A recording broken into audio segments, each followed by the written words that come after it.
Welcome to Besleepy Storytelling. Tonight we reach the final chapter of The Forgotten Shadow in Egypt.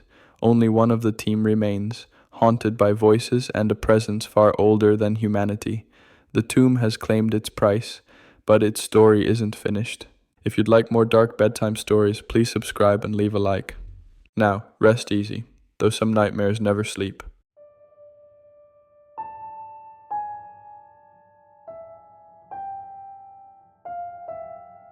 Part 4. The Last Chamber. For a long time, Michael and Sarah did not move. Their bodies shook, lungs straining for air that tasted of dust and copper. The chamber had grown silent, but silence here was treacherous. It was a silence that listened, that coiled, waiting for weakness. Two bodies lay broken on the floor. David's limbs were twisted at unnatural angles. Elena's crucifix, bent into a spiral, still smoked faintly in her clenched fist. Their deaths had been too swift, too brutal, and yet not nearly final enough. Michael could not shake the image that at any moment they might rise again, marionettes tugged upright by invisible strings. Sarah leaned against him, her breath shallow, skin clammy. She was alive, but not untouched. The thing had been inside her. He had seen it, felt it through her trembling words. It had pulled her close as if she were already chosen. The stone slabs of the great door stood sealed once more, but Michael knew the reprieve was temporary. Something that old, that patient, would not be caged forever, and they had nowhere left to run. "We have to move," Sarah whispered. Her voice was raw, scraped thin. "There must be another passage."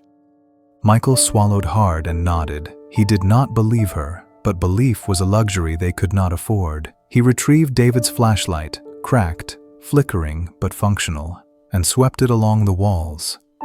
There, at the far end of the chamber, partly hidden by collapsed stone, was a low opening, barely wide enough to crawl through. "Come on," he muttered. He pulled Sarah by the hand, and together they forced themselves into the darkness. The crawl space stank of mold and something acrid like scorched flesh. Their knees scraped raw against the stone. Every few feet, Michael had to stop and wait for Sarah's shallow breaths to steady.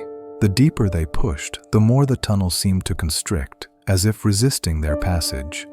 Finally, it sloped downward into another chamber. They slid the last few feet, landing hard on damp rock.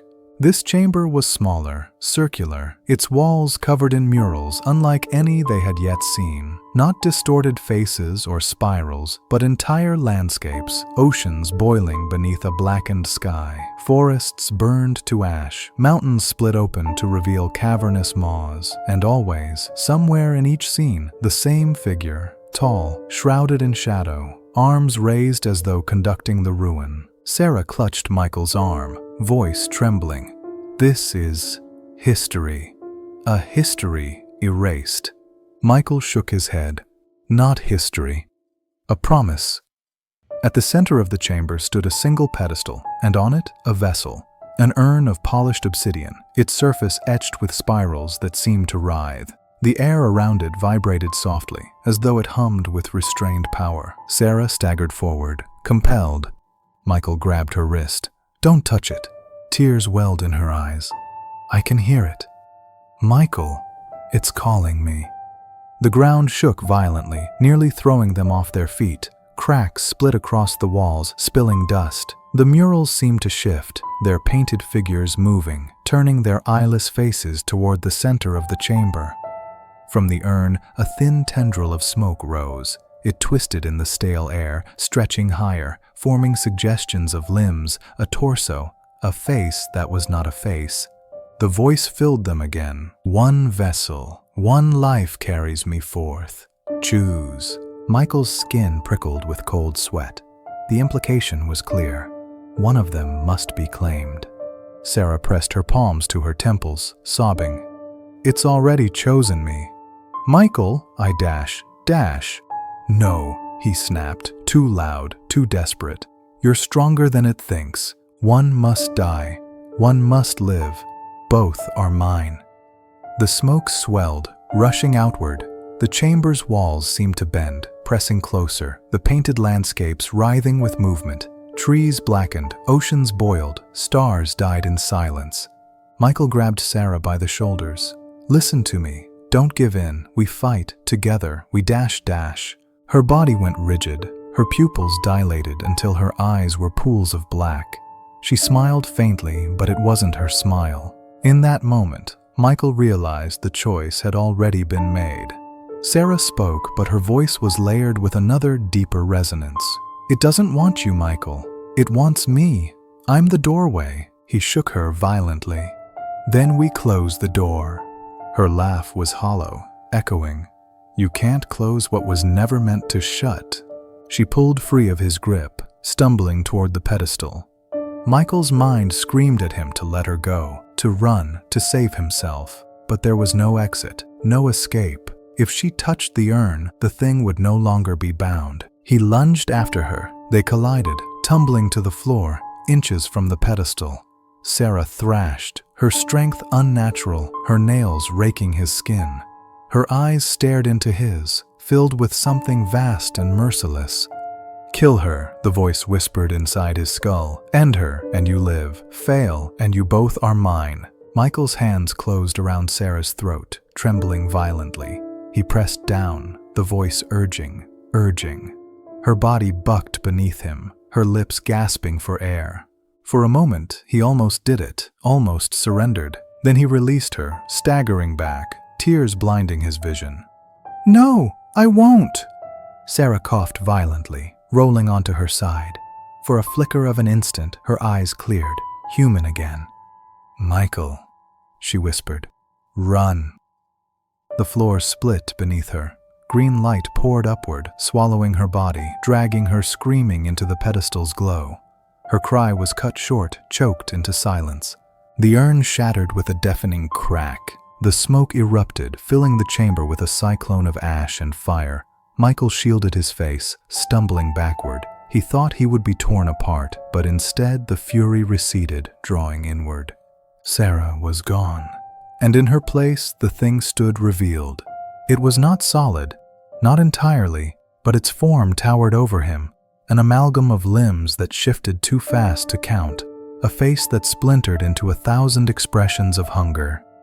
Its presence pressed down like the weight of a collapsing world. "One remains," it whispered. "One will walk out carrying me.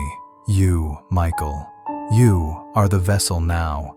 Michael screamed in defiance, hurling a broken shard of the urn. It passed through the creature harmlessly. The thing laughed, the sound rolling like thunder. The murals collapsed into dust. The chamber groaned, stone cracking. And then light. A fissure split in the ceiling, spilling pale moonlight down into the chamber. Michael staggered toward it, clawing his way up broken rock, his body burning with exhaustion and terror. The creature's presence clawed at his mind, filling it with visions of ruin, with promises of power. His nose bled, ears ringing, every step agony. But he climbed. With a final heave, Michael pulled himself through the fissure and into the open air. The desert night spread before him, endless and cold. Stars wheeled overhead, indifferent. He collapsed onto the sand, gasping, shaking, staring back at the crack in the earth that pulsed faintly with green light. The presence lingered inside him, faint but undeniable. A shadow clung to his soul, whispering, promising. Sarah was gone. Elena and David were gone. He was the only one left, and though he had escaped the tomb, he knew he had not escaped the thing. It was inside him now, waiting. Epilogue. Weeks later, Michael sat alone in his apartment, the desert dust still trapped in the creases of his clothes. No amount of washing could erase it. He hadn't spoken to anyone about what had happened.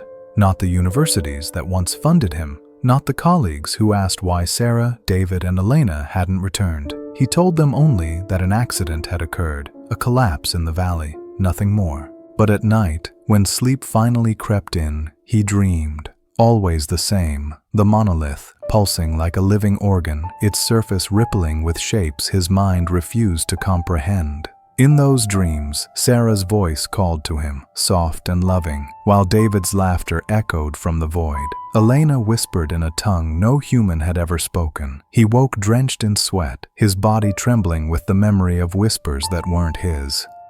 The strangest part was the silence that followed. It wasn't just the absence of sound. It was the feeling of being listened to, constantly.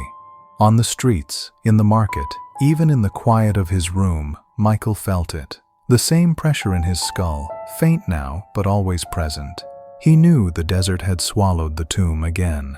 He knew the world above remained ignorant. But he also knew cages eroded, stone weakened, and prisons eventually failed. One day, someone else would dig too deep. And when that day came, the shadow would be waiting.